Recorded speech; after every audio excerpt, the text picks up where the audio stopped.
Baik, assalamualaikum warahmatullahi wabarakatuh. Ya, kembali dengan channel saya Teacher Sam Official. Jadi pada kesempatan hari ini saya sedikit cerita tentang apa sih kendala atau liku-liku dalam menjadi seorang guru privat. Nah, jadi saya di sini saya sendiri namanya panggilan saya Teacher Sam.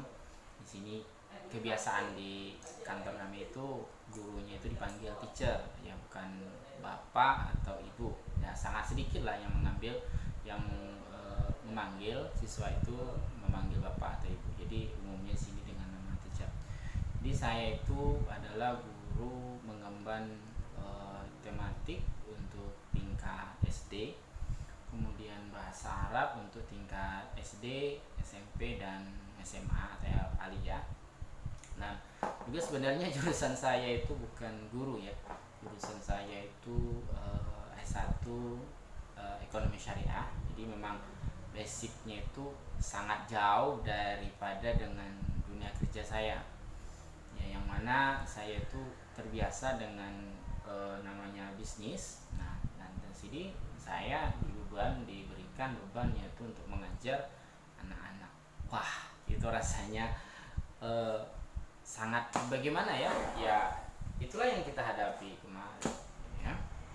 Jadi sedikit bercerita tentang apa sih keluhan kita mengajar gitu. Mungkin pertama ya eh, ilmu ya. Itu menjadi beban pertama sih ketika saya ditunjuk sebagai mengajar. Itu guru SD mengajar untuk membaca. Wow, nah, biasa gurunya perempuan atau memang basicnya sudah ada pendidikan PGSD, nah gitu ya, atau PGMI. Tapi saya sama sekali tidak mendalami, tidak sama sekali tidak mengetahui tentang ilmu bagaimana cara mengajar anak-anak kecil seperti itu. Ya karena diberi tugas dari pihak kantor, ya mau nggak mau saya harus jalani gitu. Tapi alhamdulillah saya sudah bergabung di BAMS Bimbel ini kurang lebih 1 tahun setengah ya, alhamdulillah.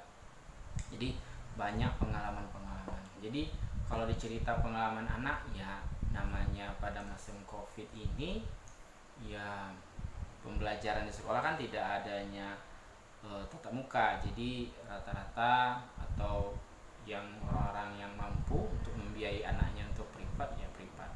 Sifatnya di sini kami yaitu datang ke rumah dan ngajar di kantor. Oke, jadi apakah ada yang sulit sih ngajar? Ya sulit, terlebih lagi anak-anak ya. Kadang dia bisa bosan, lapar, ngantuk dan sebagainya. Ya mereka banyak alasan. Intinya capek lah, ini teacher atau nggak mau nulis. Nah, kendalanya anak-anak itu susah disuruh untuk menulis. Nah, terlebih lagi di rumah mereka, dia merasa wah ini kekuasaan saya nih, katanya seperti itu. Tapi ya kita sebagai guru ya sebagaimana harus profesional dalam bekerja, dalam mendidik mereka ya. Tidak ada membedakan antara anak ini anak ini pintar atau anak ini yang memang mudah dapat atau anak ini yang memang hiperaktif, ya itu bisa-bisa kita gitu, bisa sebagai guru. Jadi saya belajar dalam bekerja, artinya saya belajar ilmu itu ketika saya melakukan itu ya, yang sama sekalinya notabene saya adalah bisnis. Nah, jadi ini vlog pertama tentang bertatap muka dengan saya. Biasanya saya cuman sharing untuk kegiatan belajar ataupun saya posting yaitu tentang grup Marano, grup Marawi saya. Nah, jadi konten saya itu sebenarnya apa saya mau aja deh gitu. Tapi koridornya tetap yang bagus ya, kalau bisa memang ada mengandung nilai edukasi seperti itu. Nah, rata-rata ya untuk anak yang diprivatkan itu dengan alasan mungkin ada beberapa. Yang pertama mungkin orang tuanya tidak sempat mengajar anaknya, atau anaknya yang berkebutuhan khusus, atau memang sudah pintar ingin menggali lebih dalam lagi. Biasanya itu ya umur dewasa sih. Kalau anak-anak ya umumnya ya untuk memperbaiki bacaan atau memperlancar bacaan, belajar membaca seperti itu. Nah, ya kalau di sini ya semua materi ada. Khususnya ada juga nilai tambahnya yaitu privat bahasa Mandarin ada. Kemudian juga ada satu cabang olahraga yang dipelajari di sini, mungkin bisa anak-anak itu ingin menjadi atlet, yaitu renang.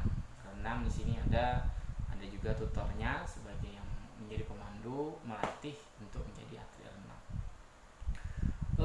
Enaknya apa sih? Nah, enaknya pasti enak ya. Enaknya mungkin di sini enaknya tidak terpaku waktu. Kita diberi jadwal untuk mengajar. Jadwal pertama kita komunikasi dengan orang tua. Kapan sih mau masuk ya terserah. Pokoknya seminggu disesuaikan, itu seminggu 3 kali. Ya seperti itu. Jadi tidak ada harus harus absen pagi pulang sore, tidak. Yang penting disesuaikan anak dan kitanya bisa mampu jam berapa kita bisa belajar seperti itu. Kalau enaknya ya mungkin enaknya kita banyak kenal orang, kita banyak dikenal dengan wali murid yang terkadang kita juga bisa dikasih makan, dikasih minum, snack dan sebagainya. Itu enaknya sih. Mungkin kemudian juga kalau saya pribadi saya sendiri sih lebih mengenal karakter anak ya. Bahkan saya mempunyai murid itu umurnya kurang lebih 4 tahun. 4 tahun saya mempunyai seorang murid yang 4 tahun, belum TK lagi ya. Apa sih yang bisa kita berikan kepada yang anak usia kecil itu? Mungkin edukasi bermain saya belajar sih, coret, mengenal bentuk ukiran seperti ya lingkaran, persegi, segitiga, kemudian warna, kemudian mengenal angka-angka, tapi ya tidak harus berat ya, mungkin hanya 1, 2, 3, hanya cukup itu dulu. Kemudian belajar dia doa-doa pendek kalau dia muslim. Itu sih yang umumnya yang saya terapkan ya. Alhamdulillah ada progresnya. Memang kalau berharap penuh dengan guru privat ya namanya seminggu 3 kali. Kalau dia ada jeda, anak itu mudah lupa ya, tentunya yang ingin lebih progresnya itu dibantu oleh orang tuanya seperti itu. Terlebih lagi khususnya membaca ya, anak itu selalu lupa-lupa huruf yang mempunyai mirip-mirip ya. Kemudian bentuk vokalnya itu satu huruf tapi ada bunyi dua huruf, maksudnya satu huruf mempunyai 2 huruf penyebutannya. Contohnya huruf B, ketika kita menyebut B itu ada huruf B dan E. Tapi kalau B mudah. Nah, tapi B itu bisa terbalik dengan huruf D ya. Anak selalu menjadi masalah, selalu terbalik yang mana D, yang mana B. Membedakan perut B itu ke kanan apa ke kiri. Kemudian huruf P dengan Q. Nah, itu juga. Nah, tips saja sih menurut bagi saya.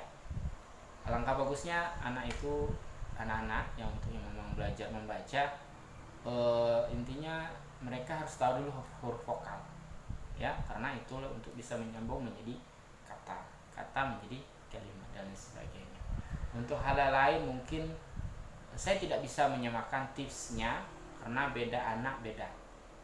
Ada yang pembosan hanya duduk 15 menit atau 10 menit mereka sudah nggak mau belajar. Ada yang memang benar-benar mau belajar. Kita beda, penerapannya beda. Mungkin dari ada media, ada juga mungkin katanya menggambar. Ingat ya, tidak semua anak suka menggambar, tidak semua anak juga suka mewarnai. Beberapa anak saya yang sudah saya temui dia nggak suka menggambar, bahkan dia nggak suka mewarnai. Jadi dia ngapa? Ya sudah, belajar aja.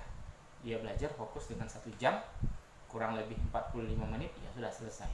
Ketika diberi suruh gambar dia nggak suka. Buku gambarnya ada, pensil warnanya ada, tapi mereka tidak suka belajar situ. Yang nggak tahu sih kenapa. Nah, ada juga memang suka-suka memang gambar. Ya, ketika masuk ya udah menggambar. Nah itu. Ya, jadi beda anak beda karakter pula. Itulah mungkin hanya sedikit sharing bagi saya sebagai guru privat, yang mana yang tujuannya nanti akan berdampak kepada saya sendiri. Mungkin nanti bagaimana kita cara mendidik anak-anak kita, lebih banyak mengetahui karakter anak-anak, ya, seperti itu. Baik, terima kasih. Jangan lupa dukung channel kami untuk kebaikan bersama, ya. Assalamualaikum warahmatullahi wabarakatuh.